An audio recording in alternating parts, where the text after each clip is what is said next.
y los narcofuncionarios que los propios líderes de los carteles. Nueva comunidad. Además del contenido habitual que seguirá siendo abierto para todos, habrá una sección muy exclusiva para aquellos suscriptores que decidan apostar por este proyecto de investigación independiente.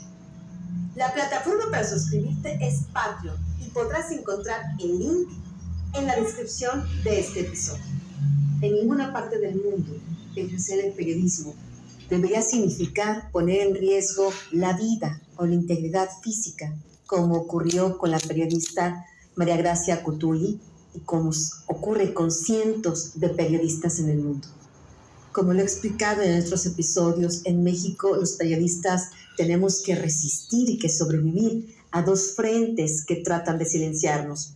Por una parte, los narcotraficantes que abiertamente rompen la ley, y por otro lado, a sus cómplices, los empresarios, los policías, los militares, los políticos, los funcionarios públicos que se venden y se prestan a servir a sus intereses. En mi experiencia personal, lo que he vivido en carne propia es que en la mayoría de las ocasiones son más peligrosos los narcopolíticos y los narcofuncionarios que los propios líderes de los carteles de la droga. Porque estos funcionarios, estos políticos que fingen cumplir con la ley, que fingen representar los intereses de la ciudadanía, tienen más que perder que un narcotraficante que se conozca su vida criminal, porque al final de cuentas ellos están acostumbrados a estar siendo señalados por las autoridades y por la sociedad. Que se hable de ellos, lo consideran una especie de parte del oficio. Como represalia a mi trabajo de investigación sobre el interior del narcosistema, he sido víctima de un complot para asesinarme, orquestado por el exsecretario de Seguridad Pública, Genaro García Luna, en el año 2010. Y he sido el blanco de un brutal ataque por parte del entonces presidente Andrés Manuel López Obrador, el patriarca del partido Morena y el creador de la supuesta Cuarta Transformación. Él, junto con su guardia pretoriana, que como en los tiempos de la antigua Roma defendía a toda costa al emperador, aunque fuera un tirano y traidor a su pueblo, han intentado silenciarme. Pero ni con todo su poder, ni toda su popularidad, López Obrador logró impedir que este año yo revelara sus vínculos con el cártel de Sinaloa.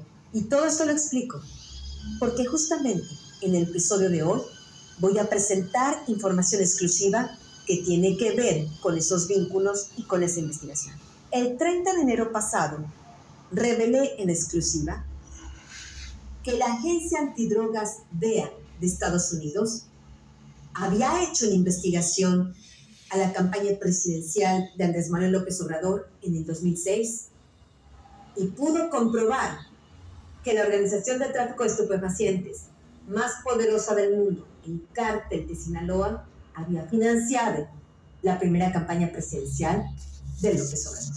Cuando revelé esta información, Andrés Manuel López Obrador se encolerizó, perdió el piso, se tambaleó, se salió por primera vez de su zona de confort y vino la primera y principal crisis en todo su gobierno.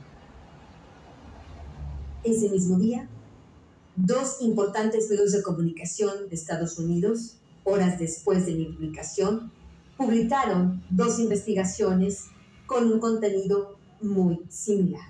Esta información le valió un nuevo sobrenombre a Andrés Manuel López Obrador: narcopresidente. La realidad es que lo que yo encontré en mis investigaciones era una historia todavía más turbia y profunda entre los nexos de López Obrador con el crimen organizado. Pienso que López Obrador, en aquel momento, al mostrarse de esa manera furiosa, al comenzar una serie de insultos, de descalificaciones contra mi persona, tal vez creyó que de esta forma podría evitar lo inevitable. Yo ya para entonces había prácticamente terminado mis investigaciones. La información que me podían revelar las fuentes que tuvieron acceso directo a los hechos ya me había sido entregada. A finales de abril de este año, publiqué mi libro, La historia secreta, AMLO y el cártel de Sinaloa. A partir de ese momento, involuntariamente me convertí en una obsesión para el presidente.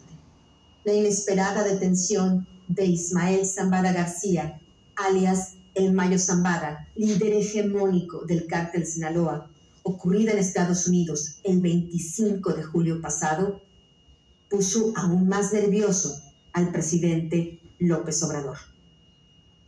A partir de ese momento, hasta el penúltimo día de su mandato, en sus conferencias matutinas, me dedicó una serie de descalificaciones.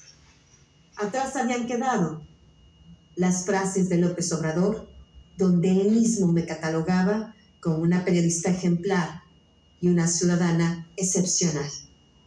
Si no sirvieron de nada sus lisonjas para detenerme, mucho menos sus insultos.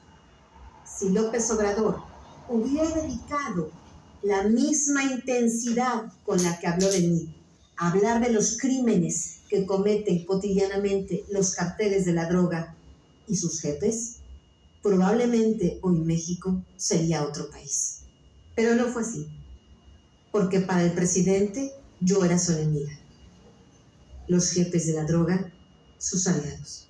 Desde que publiqué La historia secreta hasta este momento, no había habido ningún espacio público y privado que aceptara que se hiciera ahí la presentación del libro. Nunca antes, en ninguna de mis investigaciones, esto había sucedido. Habitualmente, por ejemplo, en los últimos 5 años, había presentado mis libros en la Biblioteca Vasconcelos de la Ciudad de México. Este año, ya no fue posible. Bueno, pues la primera noticia que tengo que compartir con ustedes en este episodio es que se acabó. Finalmente, se llevará a cabo la primera presentación del libro La historia secreta y ocurrirá en la FIL de Guadalajara, el evento editorial de habla hispana más importante del mundo. Y les adelanto que no hay mejor momento para poder presentar ante ustedes una investigación que este. ¿Y saben por qué? Porque lo que López Obrador tanto temía, finalmente está sucediendo. Ismael Zambada García, el Mayo, ha comenzado a hacer declaraciones ante el Departamento de Justicia de Estados Unidos. Y está hablando justamente de su amigo, de su aliado, el expresidente Andrés Manuel López Obrador. Comenzamos.